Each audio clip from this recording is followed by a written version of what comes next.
예, 우리 이제 사도신경 거의 마지막 부분까지 왔는데요. 나는 죄를 용서받는 것을 믿습니다. 라는 구절을 같이 살펴보려고 합니다.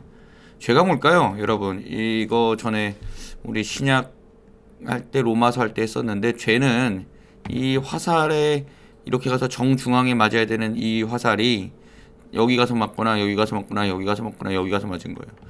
우리는 하나님께 우리의 생각과 마음과 뜻과 모든 것을 정조준하게끔 되어 있는 사람들입니다. 하나님께서 우리 그렇게 부르셨고요. 근데 우리는 하나님을 정조준하고 우리의 생각과 말과 행동을 통해서 늘 하나님께 우리가 향해 있어야 되는 대로 이렇게 살짝 틀어버린 거예요. 그게 자녀가 될 수도 있고 돈이 될 수도 있고 건강이 될 수도 있고 명예가 될 수도 있고 학벌이 될 수도 있고 뭐 부동산이 될 수도 있고 뭐 반려동물이 될 수도 있고 뭐 하여튼 그런 거예요.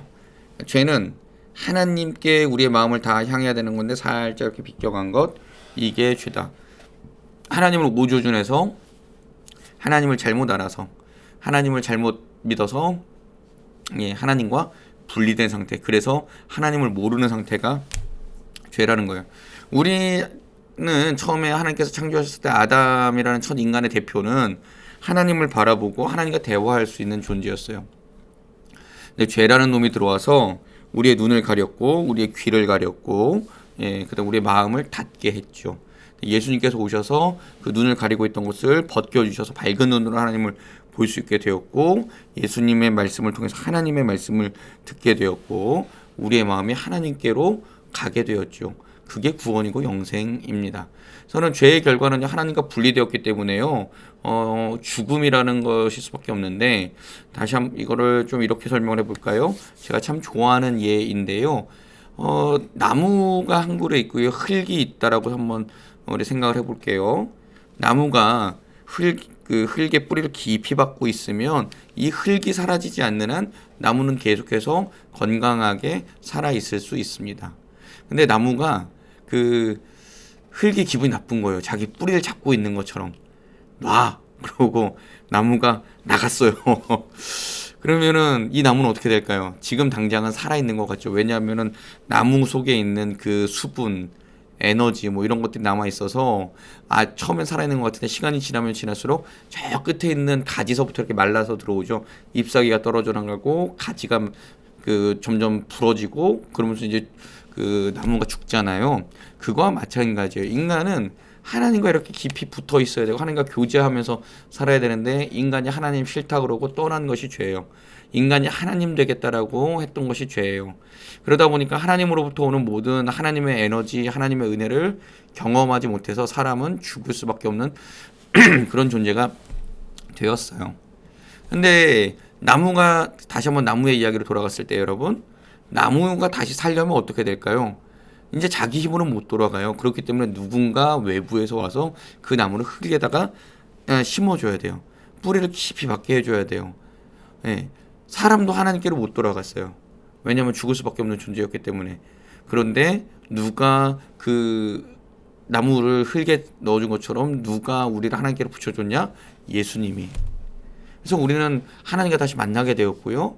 그리고 하나님과 함께 하나님이 주시는 모든 은혜를 누리며 영원히 살 수 있게 되었죠. 그게 구원이고 그게 구원이고 영생이고 죄의 용서라는 거예요. 죄의 용서. 그래서 우리가 맨날 죄인이다 그럴 때 도덕적인 죄가 죄가 아니라 하나님을 떠난 것, 그 다음에 내가 하나님이 되고 싶어 했던 것, 하나님보다 더 많은 것들을 사랑했던 것, 그게 다 죄라는 거예요, 여러분. 그래서 죄인입니다. 또 우리를 죄에서 용서하신 예수님의 이름으로 기도합니다라고 할 때마다 그 죄는 하나님과의 관계에서 죄지 나머지 도덕적인 죄 이런 것들은 거기서부터 파생되는 죄예요.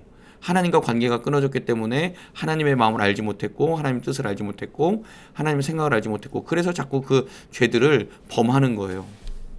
그게 거기서부터 퍼져나간 겁니다. 자, 그래서 모든 이의 상태는 어떤 상태냐 하면 나는 곤고한 사람이다. 이 사망의 몸에서 누가 나를 건져내려 하는데 날마다 이렇게 싸우는 거예요. 날마다. 하나님의 뜻이 어디에 있는지 모르니까 이게 하나님의 뜻인가 저게 하나님의 뜻인가 막 이렇게 하지만 예수를 믿게 되면 하나님의 뜻을 알게 되면 어떻게 외치냐면 그리스도 예수 안에 있는 생명의 성령의 법이 나를 죄와 사망의 법에서 해방하였다라고 이제 이렇게 선언을 하는 거죠. 그게 로마서 8장에 나오는데요. 나올 거예요. 자, 죄의 결과는 그건 뭘까요? 합당하지 않은 일. 합당하지 않은 일은 뭐냐면 하나님께서 인정하지 않는, 기뻐하시지 않는 일을 합당하지 않은 일이라고 합니다. 그래서 합당하지 않은 일은 자기의 욕망, 자기의 생각을 즐거워하는 일, 하나님의 생각을 즐거워하는 게 아니에요. 그래서 하나님께서는 합당하지 않은 일을 하는 사람들을 그냥 그들의 욕망대로 내어버려 주셨어요. 이게 제일 무서운 거예요. 차라리 때리시고 혼내시고 차라리 좀 이렇게 징계하시면 그건 그래도 이게 희망이라도 있다라고 할 텐데 아예 그냥 죄에 내버려 두셨어요. 방임하셨어요. 하나님, 난 너 신경 안 쓸래 이렇게 됐어요. 그게 제일 무서운 거예요. 하나님께서 혹시라도 우리가 잘못했을 때 때리시고 혼내시고 징계하시고 하나님 저한테 왜 이러세요? 이때가 행복한 거예요. 죄인데 죄인지 모르고 그냥 막 살잖아요. 나중에는 그런 큰 심판이 있기 때문에 우리 하나님께 혼날 때 하나님 알겠습니다. 제가 잘못했습니다. 제가 돌아가겠습니다. 이렇게 고백할 줄 아는 게 우리에겐 은혜이고 복이다라는 거 꼭 기억하셨으면 좋겠고요. 왜 합당하지 않은 일을 할까요? 하나님에 대해서 알려고 하지 않고 하나님을 거부하기 때문에 합당하지 않은 일을 하게 됩니다. 그래서는 로마서 1장에 보면 이렇게 써져 있죠. 행하는 자는 사형에 해당한다고. 하나님께서 정하심을 알고도 자기들만 행할 뿐 아니라 그런 일을 행하는 자들은 옳다 하느니라. 지금 이 세상의 일들과 똑같은 거예요. 하나님을 안 믿고 예수 그리스도를 믿지 않으면 영원한 그 형벌을 받습니다라고 아무리 얘기를 해줘도 웃기시는 소리 하고 있네. 야, 하나님 있으면 나와보라 그래. 내가 하나님 안 믿고 딴 거 믿을 거야. 막 이렇게 말하는 사람들, 그러면서도 또 그렇게 주장하는 사람들 옳다 하고, 야, 그게 맞아. 맞아 이렇게 하는 거 있잖아요. 지금 세태나 로마서를 기록하던 그 세태나 똑같다라는 거예요. 언제나 하나님 거부하고, 언제나 하나님 싫어하고, 언제나 하나님 기뻐하시는 일을 하지 않고. 이 세상은 그렇게 살아가는데 우리는 하나님 기뻐하시는 일을 살아가려고 하면 이게 맨날 싸우는 거죠. 스트러글 하는 거죠. 그러니까 우리는 이 세상에서 그 행복한 삶을 누리는 게 아니라 날마다 죄의 유혹과 싸우고 편안한 삶을 누리는 것이 아니라 날마다 그런 것들을 거부하는 삶을 살아가는 것. 그게 그리스도인의 삶인 거죠. 그래서는 언제 우리는 평안을 누리고 언제 기뻐함을 누릴까요? 우리가 하나님 나라에 가거나 하나님 나라가 다시 이 땅에 오거나 그때 이제 우리의 삶은 완성된다라고 하는 거죠. 그 글을 가장 잘 나타낸 것이 영국의 작가 존 버년이 쓴 철로역정이라는 그 소설입니다. 소설 철로역정 한번 꼭 읽어보시기를 부탁을 드립니다. 그래서는 다른 사람들도 옳다 하다 보니까 나만 망가뜨린 게 아니라 타인의 삶도 망가뜨리고 하나님 안중에 없이 살아가는 사람들이 지금 이 세상에 있는 사람들 그리고 죄의 결과로서 그렇게 나타났다는 거. 그럼 우린 이렇게 살 수 있는가? 아니다.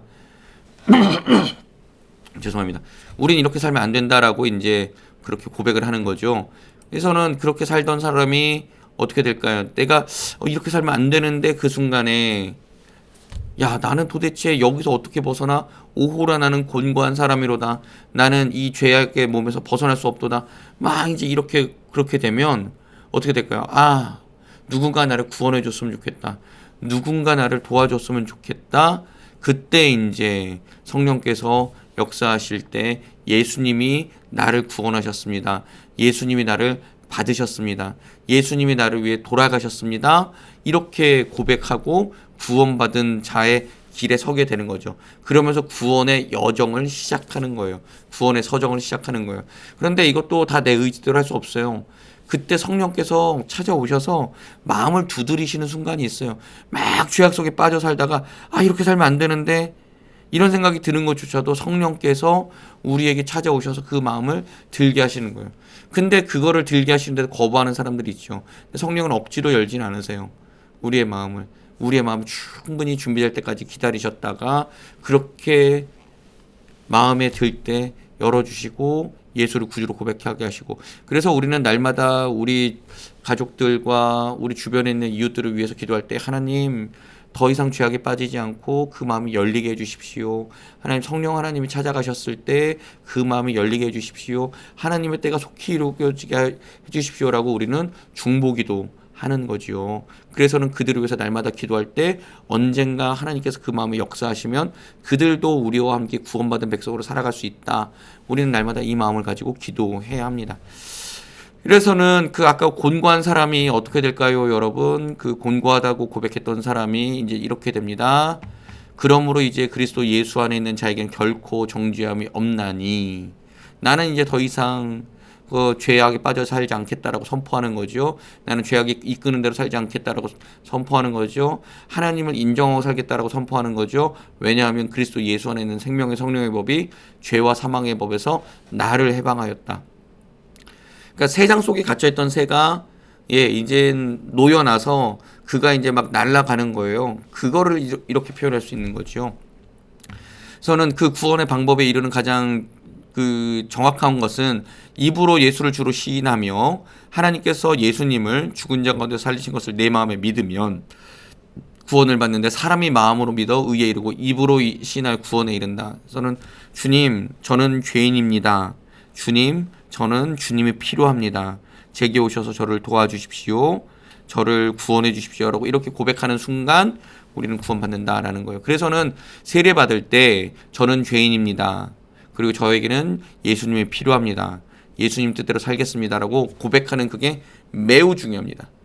근데 이거는 한 번만 하면 되고요. 그 다음에 날마다 그 은혜를 생각하며 살아가는 삶, 그것이 성화의 삶인 거죠. 죄 용서받는 사람은 이렇게 살아간다라는 것을 기억하시면 되겠고요. 그 다음에 죄를 용서받은 사람은 또 어떻게 살아갈까요? 죄 용서받은 사람은 이렇게 살아갑니다. 허물의 사함을 받고 자기의 죄가 가려진 사람은 복이 있는데, 이 복받은 사람은 다른 사람도 용서해야 된다. 마태복음 6장에 보면 너희가 사람의 잘못을 용서하면 너희 하늘아버지께서도 너희의 잘못을 용서하실 것이고, 너희가 사람의 잘못을 용서하지 않으면 너희 아버지께서도 너희 잘못을 용서하지 않을 것이다 라고 말씀하셨고, 마태복음 18장에 보면 너희가 각각 마음으로부터 형제를 용서하지 않으면 나의 하늘아버지께서 너희에게 이와 같이 하실 것이다 라고 했는데, 마태복음 6장 이 말씀은요 주기도문 다음에 이어서 나오는 말씀이고요. 마태복음 18장에 있는 이 말씀은 1만 달란트와 100데나리온 사람 그 비유에 이어서 나오는 건데, 결국은 뭐냐면 너희가 하나님께로부터 용서받았다라면 70번씩 7번이라도 똑같은 죄를 짓고 와서 용서해달라면 용서해야 된다라는 것을 말씀해 주시는 거예요. 근데 이게 쉽나요? 예를 들면 딸이 잘못했어요. 아빠 용서해 주세요. 그래, 알았다. 10분 뒤에 와서 똑같은 죄를, 아빠 또 똑같은 거였어요. 용서해 주세요. 알았다. 10분 뒤에 또 왔어요. 용서해 주세요. 야, 이씨, 똑바로 생각하고 해야 될 거냐? 우리는 이렇게 된다고요. 근데 주님은 70번씩 7번이라도 용서해야 된다. 그래, 그것이 너희가 용서받은 자다, 표지다 라고 말씀하셨죠. 그래서 되게 어렵습니다.